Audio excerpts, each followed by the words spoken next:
વડોદરાના મનપાના ward number 1ની ચૂંટણીમાં ગેરરીતિનો આરોપ, કોર્ટમાં ફરી મતગણતરીની માંગ. વડોદરા મહાનગરપાલિકાની સામાન્ય ચૂંટણી 2026ના પરિણામો જાહેર થયા બાદ હવે રાજકીય માહોલ ગરમાયો છે.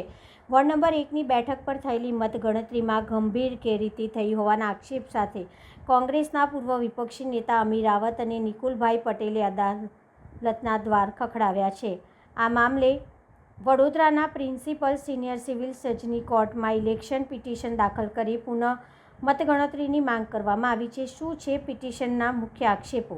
અરજદારો તરફે એડવોકેટ જગદેવ પરમાર અને આકીબ રાઠોડે જીપીએમસી એક્ટ 1949ની કલમ 17 હેઠળ રજૂઆત કરી છે કે 28મી એપ્રિલ 2026ના રોજ મતગણતરી દરમિયાન ચૂંટણી અધિકારીએ તૈયાર કરેલા આખરી પરિણામ પત્રકમાં નિયમોનું ઉલ્લંઘન કરી ગેરરીતિ આચરી છે.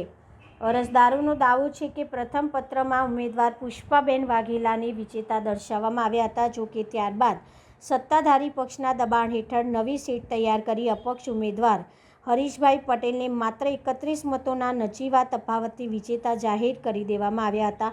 અરજીમાં આક્ષેપ કરાયો છે કે અગાઉ તૈયાર થયેલી આખરી સીટમાં ચેડા કરી નવી સીટ બનાવી એક સંપૂર્ણ ગેરકાયદેસર છે.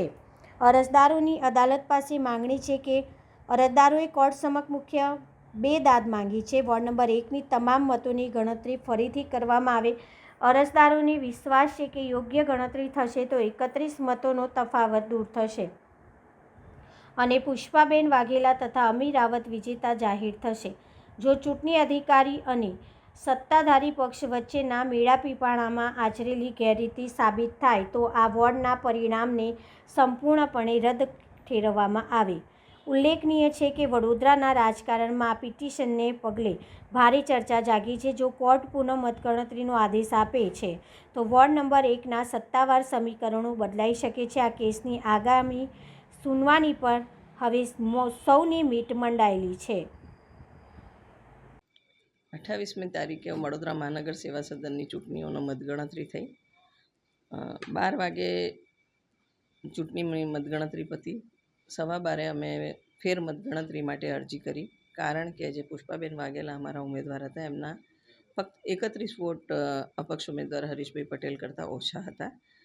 જો રિકાઉન્ટિંગમાં 31 મત પુષ્પાબેન વાઘેલાના વધે તો બાય ડિફોલ્ટ ચૂંટણી કમિશનના નિયમ પ્રમાણે મહિલા સીટમાં મારા 1100 વોટ ભારતીય જનતા પાર્ટીના શ્વેતાબેન કરતાં વધારે છે તો હું વિજેતા જાહેર થઈ શકું.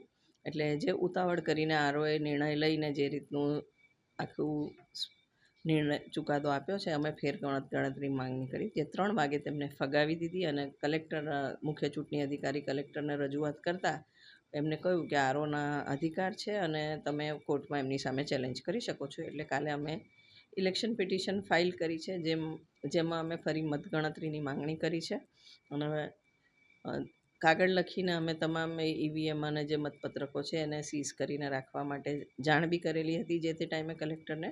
તો અમારી ડિમાન્ડ છે કે ફેર મતગણતરી કરવામાં આવે.